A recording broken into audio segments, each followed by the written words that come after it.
Breakfast with Spaniels with Dr. Judy Morgan.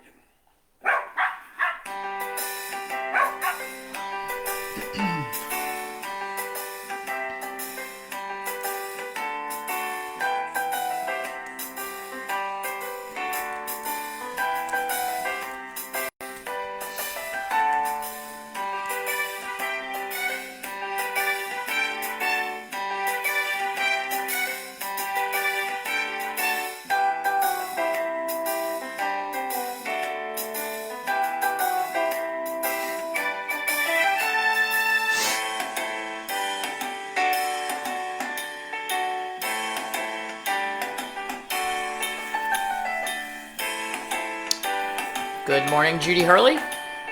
First one to chime in.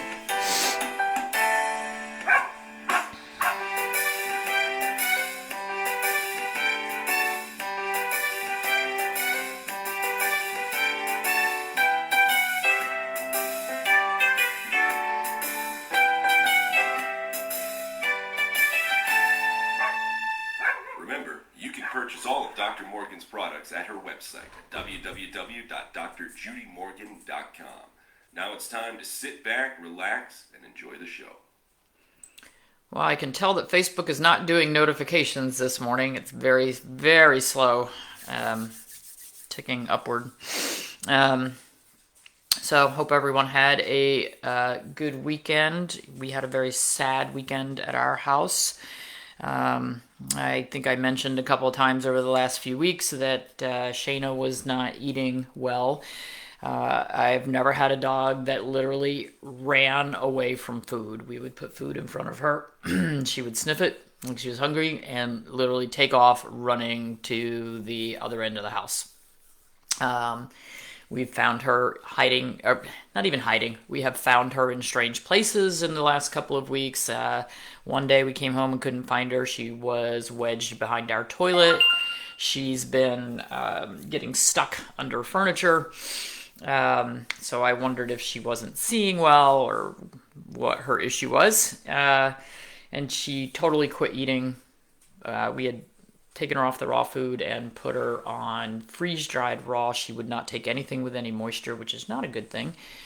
And I was hand-feeding her pieces of dried pork and rabbit for the past week or so. And that was going okay. And then Friday, she just absolutely quit eating. And I knew that we were getting near the end. And yesterday morning, I took her outside. She walked around like she was going to pee. Suddenly, she held up her right front foot, and it was trembling. And I realized she was having a seizure. And she had a seizure for less than a minute and died. So the good news is that we didn't have to make the decision, and it was not a long, drawn-out process. But we are down to 3 dogs now, and we had 10 4 years ago. So, but Shayna is now running around somewhere else with all the other kids that we have lost, and found a very, very nice place called Carolina Pet Cremation over on the other side of Raleigh. Open 7 days a week, and so we took her over there yesterday afternoon, and we'll pick her up today. So you never know what each day is going to bring. Hug your kids, because you don't know if they're going to be here today or tomorrow. With that said, someone was nice enough to send me an email with a link to a news story out of Los Angeles. And it's an interesting problem that we are seeing in cities all over our country. A lot of it brought about because of COVID lockdowns. It started kind of in New York City when they had such strict lockdowns. People weren't out on the streets, and the rat population got much bigger. There wasn't the restaurant waste out in dumpsters for them to be have a good source of food. The rats were getting braver and coming out in droves, literally. And one of the problems with a higher rat population is leptospirosis. Rats are a big carrier of leptospirosis, and it's in rat urine. So if you live in a city and you're walking your dog on the city streets, they can pick it up on their feet, and they can get it in puddles that they drink from, or anything that they lick or pick up off the ground. And that's a serious problem, and lepto is also transmissible to humans. So that makes it a zoonotic disease and makes life even tougher.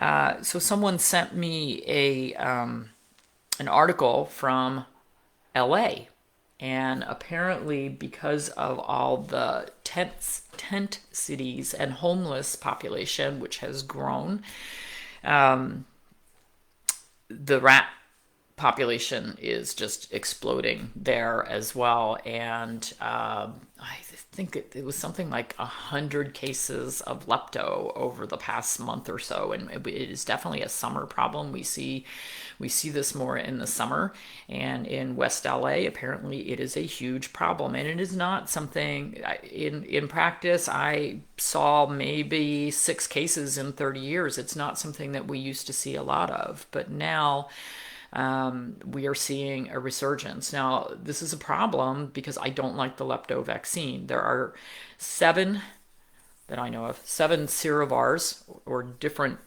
species basically of lepto, that can make our dogs sick. And only 4 are included in the vaccine. It used to be 2, and then a few years ago they added to it and made it 4. 4 of the species of lepto are now in the vaccine. The biggest problem with the vaccine is that it's highly reactive, and it's also not a great vaccine. It only lasts 9 to 12 months. Small dogs are much more reactive with the vaccine. We see a lot more shock reactions with them after being given the vaccine than we do with large dogs.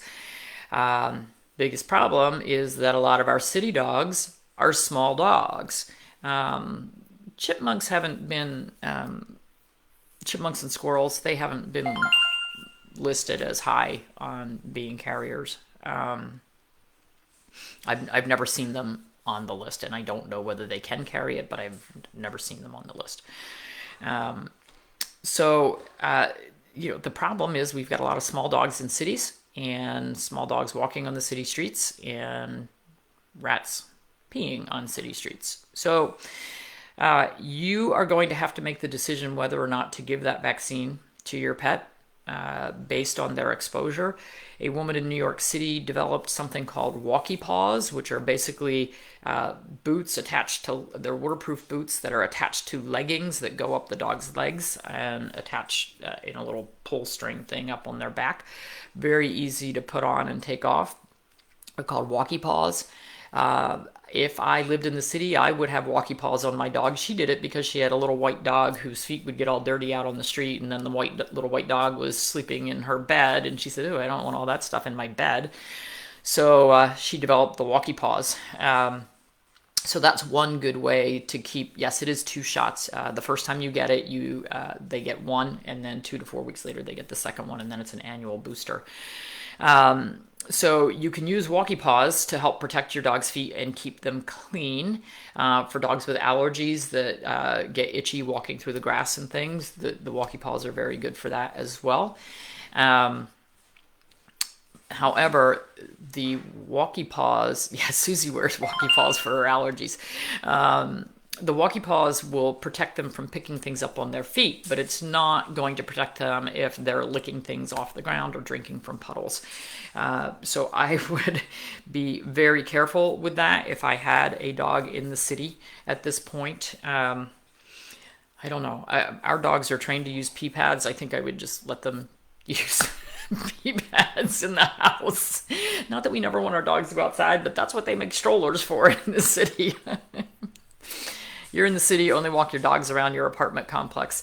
Yeah, I mean, apartment complexes are a place where rats can come out of the hiding as well. However, they usually do put out rodent bait and do a little bit more with rodent control. Does washing their feet after walking help? Sure. But again, you got to keep their nose out of puddles and things. So you all will have to make the decision on your own as to whether or not you want to vaccinate for this. You can titer, but it's not worth the money. It's an expensive titer for the Lepto, and the vaccine truly only lasts 9 to 12 months. So don't waste your money on it. It's 9 to 12 months is all you're going to get from it. They'll come up negative. So...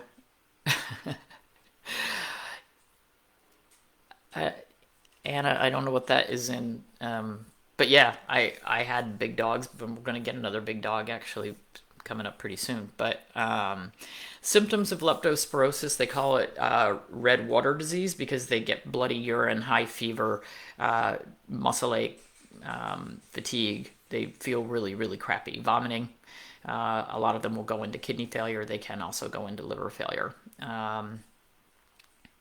You've seen rats very rarely, but it still happens because of dumpsters down the street. Dog doesn't go near puddles and he's on leash. Yeah, your dog just died from lepto and he was vaccinated. Yeah, like I said, not a great vaccine. I don't like the vaccine at all.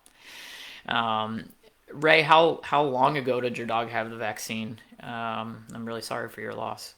Yeah, it's a terrible disease, and we used to not see very much of it. And we used to think of it as a disease for dogs who lived way out in the country where there's raccoons and fox and skunk and maybe rats. But frankly, we're seeing it more as a city dog problem right now. So, okay. Rocky loves dumpsters. She's a lab. Great. Good morning from the Florida Keys. Hugh was just saying he would like to take a trip to the Florida Keys. I think we're going to have to do that again one of these days. Okay. Yay, Deb. Deb Schwartz stopped a friend from using a flea and tick chemical. That's awesome. Okay. Got to get to the similar symptoms of Shar-Pei fever minus the red urine. Yeah. They get really sick. If they have lepto, they get really sick. Like, I think you would have a pretty good clue that your pet was sick if they came down with lepto.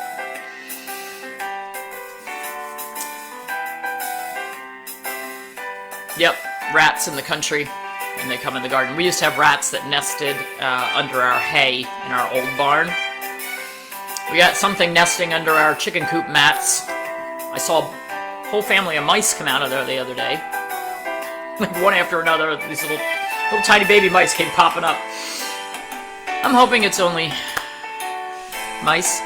Vaccinated in February and died this month. Wow. Greater Swiss.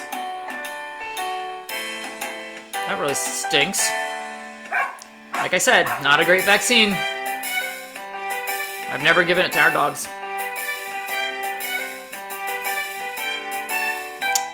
Not gonna start. But that's me.